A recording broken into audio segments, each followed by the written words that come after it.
winningedgeinvestments.com, tips, ratings and betting education for racing and sports. Dean Evans joins us. G'day, Dino. Hello to you, mate. G'day, Gareth. How are you? How'd you enjoy last week? How did Vulban pull up? He pulled up fine. I think, it was interesting. Blake came back and just said he was on his Sydney leg the whole way. Okay. Just, a very tight track, Caulfield. As we know, Sydney horses sort of struggle on that track the first time, and Vulban had been in Sydney for a whole year preparing for this race, but he just hadn't gone this way.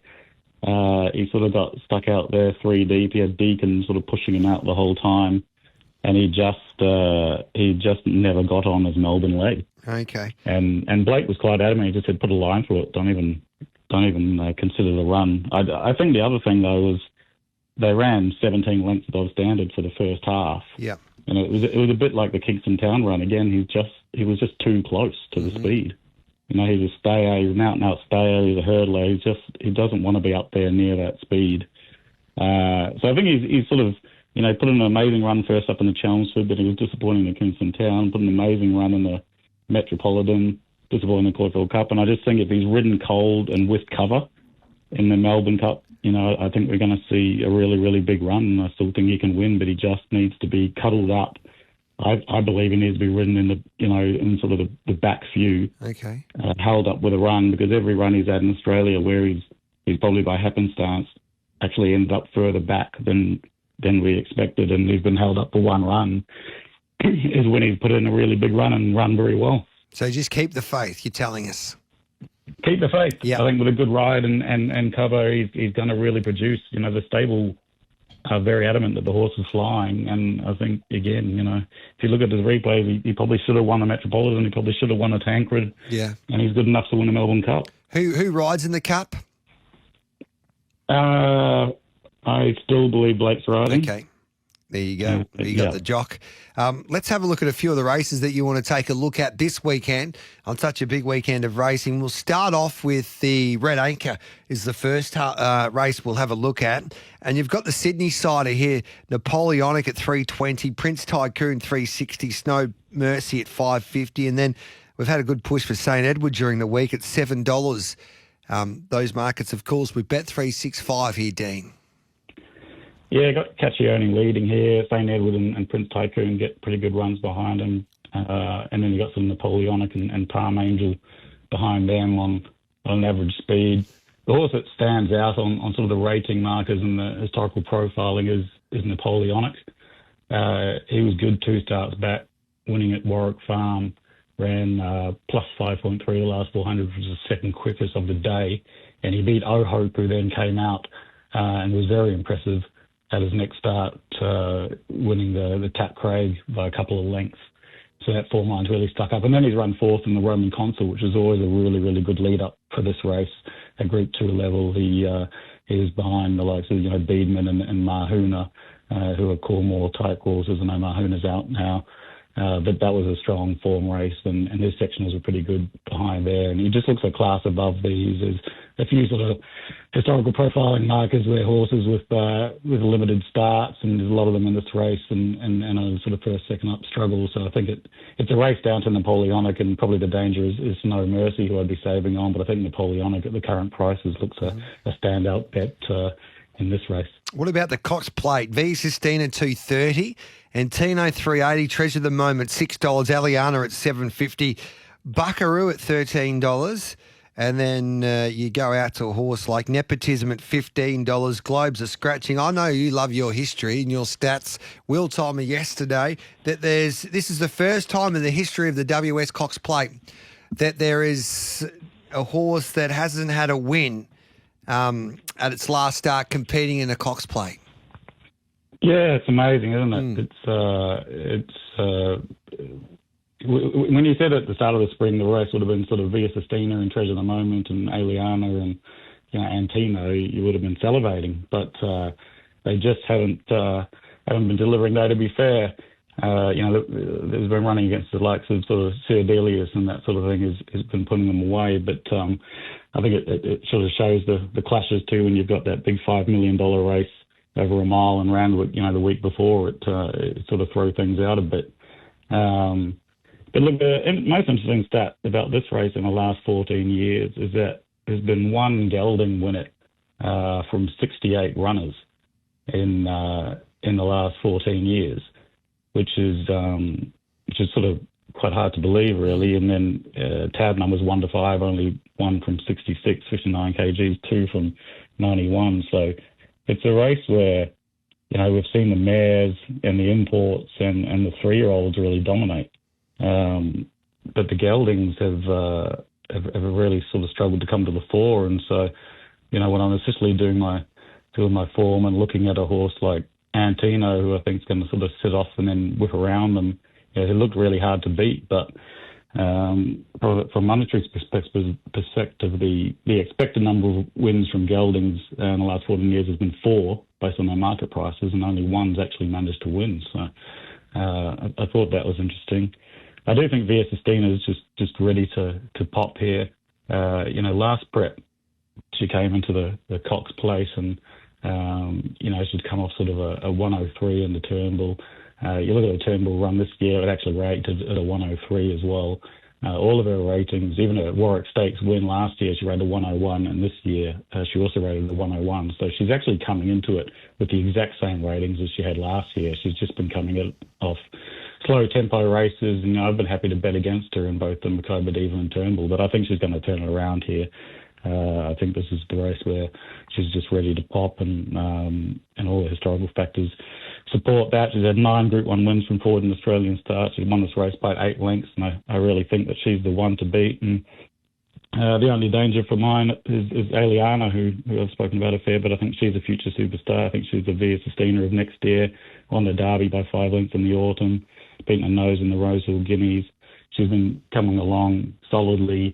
You know, I do respect Chris's opinion that he thinks she's probably a year away, and he's probably right. But I think she's a danger. But I'm pretty keen on Via Sistina. I think she's just going to prove what a champion mare she is, and win this year's Cox Plate. Yeah, it's going to. I love what I saw there with her on Tuesday morning, and she had the earmuffs on, and she was still towing Jamie Mack around that track there at Moonee Valley. So, and it's going to be a fascinating tactical battle, because some say that they have Treasure of the Moment leading, some say they've got Light Infantry Man leading. It's going to be interesting where this pace comes from on Saturday. Yeah, no glow. I've got Treasure of the Moment leading, Light Infantry Man sitting outside, Attrition third, probably Eliana fourth, and then maybe Via Sistina just sitting in behind her. And then you'll have Antino whipping around at some point, anywhere from probably halfway through the race. He could whip around and he'll inject the speed, and that'll be on for young and old.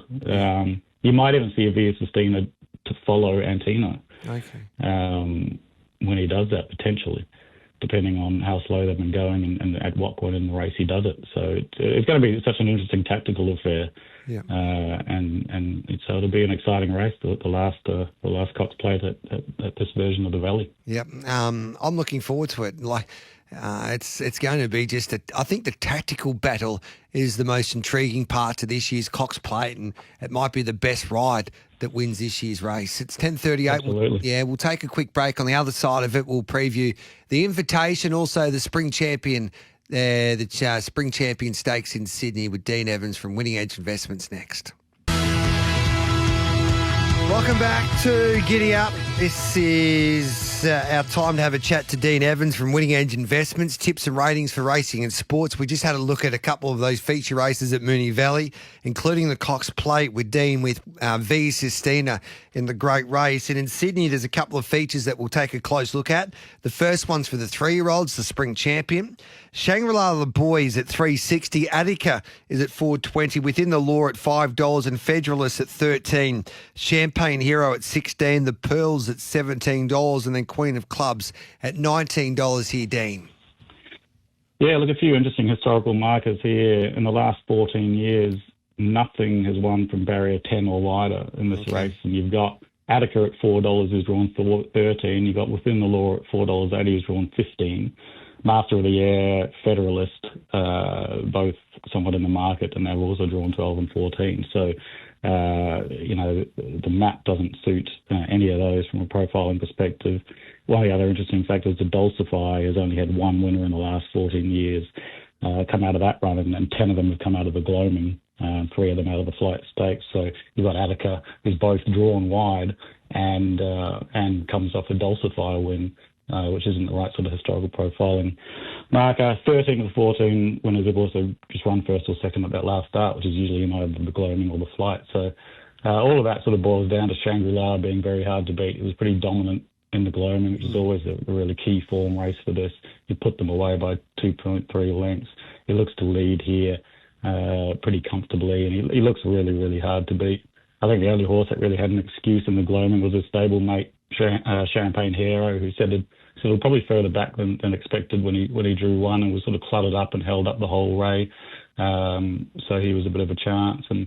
And a filly that I think is just worth following is a really big odds is She's a Diva, who's I think is about 25 to 1 for the Oaks. And she won at Hawkesbury and ran the third quickest last 1,000 of the day. She then ran third at Kembla, ran the second quickest last 1,000 of the day.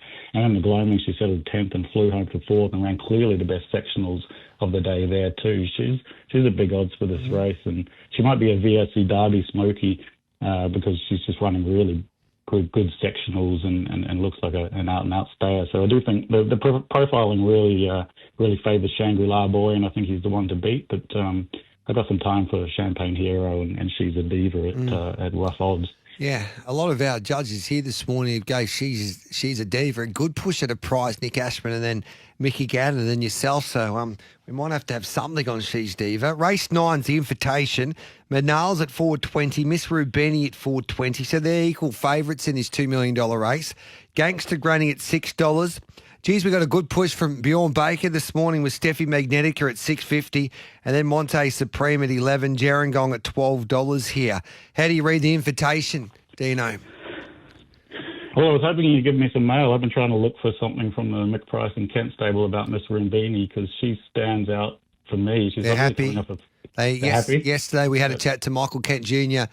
on Giddy Up Stable Mail, and he said she had that small setback, but she's over it now. They just had to do that because the bloods weren't quite right.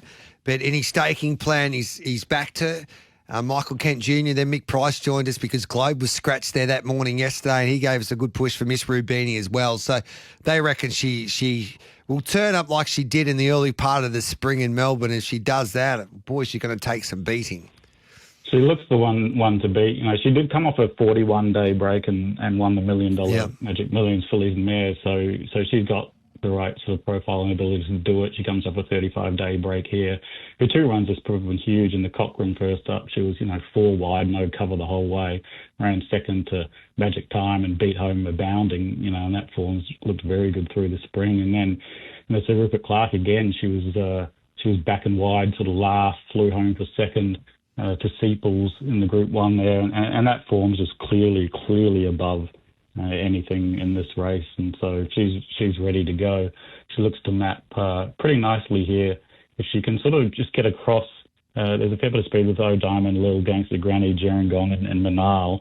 You then got sort of overriding in the 5th fence, and they've got if Miss Rubini can just get across to 6th, and she's going to get a really, really lovely run, potentially 1 off the fence and 3 back. And I think if she can get there, then it's very hard to see anything sprinting past her. And I've got her on the ratings markers well above anything here. I think Steffi Magnet who's coming off a setback.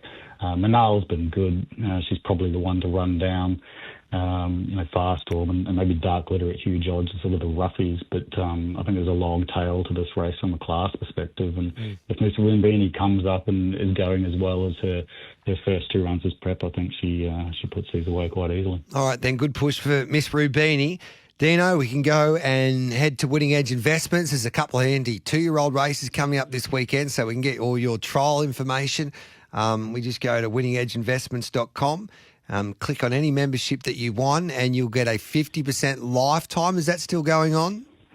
Yep, that's still going on. And we also have a Melbourne Cup competition. So anyone who's simply a currently an active recurring member of any of our horse racing tip services, all you need to do is subscribe to one of them, and you'll have the opportunity to win a 1% share in Vulban for the Melbourne Cup. So similar promotion. Difference of the Melbourne Cup, 10 million prize money, and every horse gets prize money down to last, 100,000. So you're guaranteed to get yourself a nice check regardless of where he finishes.